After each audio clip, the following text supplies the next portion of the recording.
Bonjour à tous, c'est Younou, j'espère que vous allez bien. Pour ma part, ça va super. Et aujourd'hui, on se retrouve pour une nouvelle vidéo. On va faire la review de l'épisode 104 de DBS. C'est parti.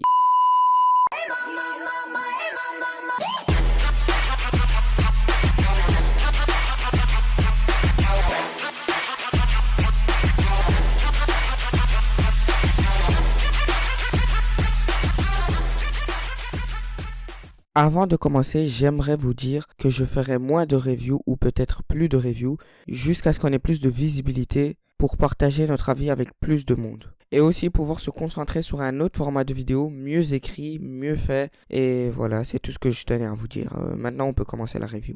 Alors, petit rappel sur l'épisode précédent dans lequel nous voyons l'effacement de l'univers 10, ouais, paix à toi Gohasu, et le potentiel de Gohan. Pour commencer, on peut sentir que l'atmosphère est assez tendue entre Dispo et Hit. Malgré cette atmosphère tendue, ça n'a pas empêché à certains de sortir leur débilité, hein Champa? Oh là là Champa, t'es quand même très con hein. Si quelqu'un ressemble à Beerus, c'est normal qu'il va te ressembler. Et en plus, qui t'a menti? Qui t'a dit que t'étais beau et ton visage est à la mode? Hein, salopard, avec ta tête là.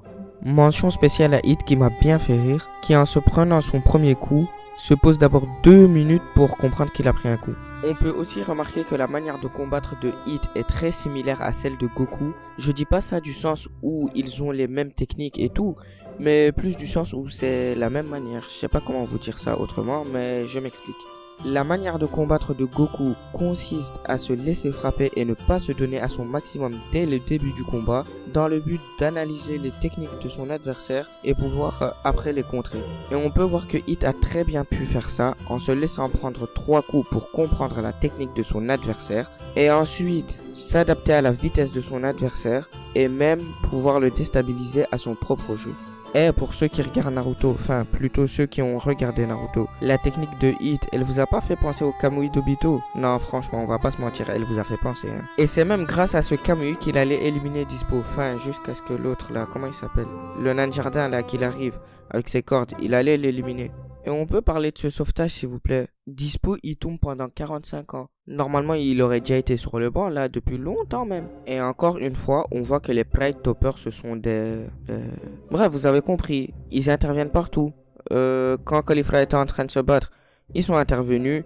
Quand c'est Hit ils interviennent. Ils sont partout. Et à chaque fois que les Pride Toppers interviennent sur une personne de l'univers 6, il y a toujours une autre personne de l'univers 7. Cette fois-ci en l'occurrence Goku, qui vient prêter main forte. Et cette fois-ci, il n'est pas intervenu n'importe comment. Il est intervenu en Super Saiyajin God. Et on a pu voir l'utilité de cette nouvelle technique de combat. Enfin, nouvelle dans l'anime, mais pas dans le manga.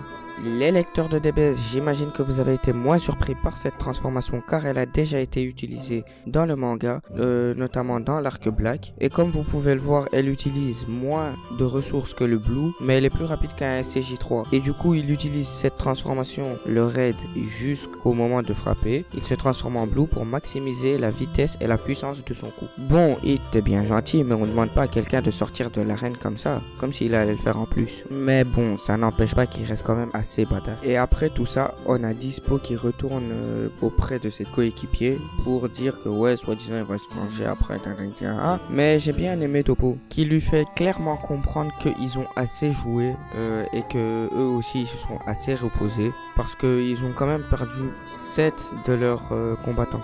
Mais attendez, moi il y a un truc qui me dérange fortement. La Toei, pourquoi vous ne respectez pas le temps? Hein? Vous allez me dire que tout ce qui s'est passé depuis le début du tournoi là, ça s'est passé en 5 minutes.